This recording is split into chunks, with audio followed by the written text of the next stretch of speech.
Hi everyone, thank you so much for joining me today. It's Laura from Meerkat Makes by Elle on the Grafix Arts YouTube channel, and I'm going to be sharing a journal page today using the Mixed Media Journal. I'm going to be working on a piece of the matte Dura-Lar, and I'm going to do a little bit of experimenting using my gel plate. So I've got these 6x6 gel press and a brayer to the side, and I'm going to try doing some gel printing techniques on the Dura-Lar and just seeing how it really takes the acrylic paint. So this is how I store my gel plate. I keep it in its original packaging. You can see that it's well used and well loved. And I'm going to add some acrylic paint. This is from the Amsterdam line. I've got some sky blue light and some Persian rose. I've also got a little bit of metallic paint from IndigoBlu. This is March Hare. That comes in a little pot. And so first of all, I really just want to get some colour down. So I'm going to add a little bit of the paint onto my gel plate, and then I'm just going to brayer it out. And this is just going to help me get my background started. Because the matte Dura-Lar doesn't have a lot of tooth like paper does, you will only be able to pick up one layer at a time. So that was the advice that I was given. So that's what I was really trying out today. I'm just using a piece of copy paper just to kind of remove the excess paint from the edges of the plate. And then I've pulled off my background. And again, I'm just going to remove the excess paint using a piece of paper. I've then got this stamp set from Rubber Dance. This is the Mix It Up 4 Clear A5 stamp set.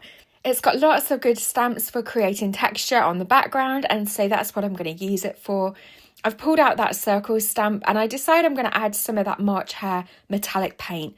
It was a little bit watery because I haven't used it for quite a while, so I'm just mixing it together. I'm using my brayer to apply the paint to the stamp because I'm worried if I kind of stamp it in, it's just going to be too wet. And then once I've added that stamp into the gel plate, I'm then going to lift it up using that Dura-Lar. So again, I'm using my copy paper to take off the excess paint from around the edges, and then I'm going to peel that off. And you can see that the paint has transferred really well, but there is still a lot of paint on the plate as well. So I will remove that again with a piece of copy paper. So now I want to add a bit more contrast, and I'm coming in with some black acrylic paint. I'm using this stamp that was also from the Mix It Up 4 stamp set to add some texture to the background.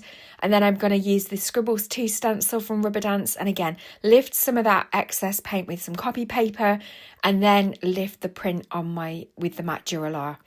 And again, this is just building up the background. And I'm going to add some more black paint to the plate now and just brayer it out. And that's just so that I've got a little bit of a platform to stamp the stamp onto, and then transfer the paint onto the background as well, just to add a bit more interest. I'm then going to come in with this dotted one stencil from Rubber Dance, and I really want to add some more of that pink back in. I really feel that we've lost some of that in the background, so I want to add some more back in. I'm just using my gel press as a palette there, and I'm using a foam sponge just to apply the paint. So this is just a really easy way of adding some more of that colour back in. So if you do feel like you're losing some of the colour in the background, adding a stencil design over the top will just help to bring it back and pull it back together. To complete my background, I'm just going to add some more stamping using this numbers stamp from Rubber Dance. Again, I'm using the black acrylic paint, stamping a little bit off the page too. And then for my focal image, I've got these fabulous designs that I purchased off Etsy from ElevenNineDesigns. These are like retro pop art images of animals, and I've printed them on the Graffix computer film. So I've just popped a piece of white paper behind them there just so that you can see them a little bit better. But I really want to use that, I think it's the red panda, on my project today. So that's going to be my focal image. And this computer film is really easy to cut out with scissors, so I'm just going to cut the image away from the rest of the sheet, and then I'm going to fussy cut all around the edge of it and remove the background so that I'm just left with that red panda. So to adhere the computer film, I'm going to use Artist-Tac. Now this is such a great product.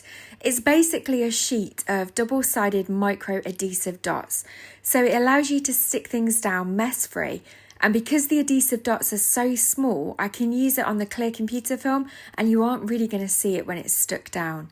So I'm just going to remove one of the sheets, or the backing sheets, and I'm just going to pop my image there, making sure that it's got good contact with the adhesive dots.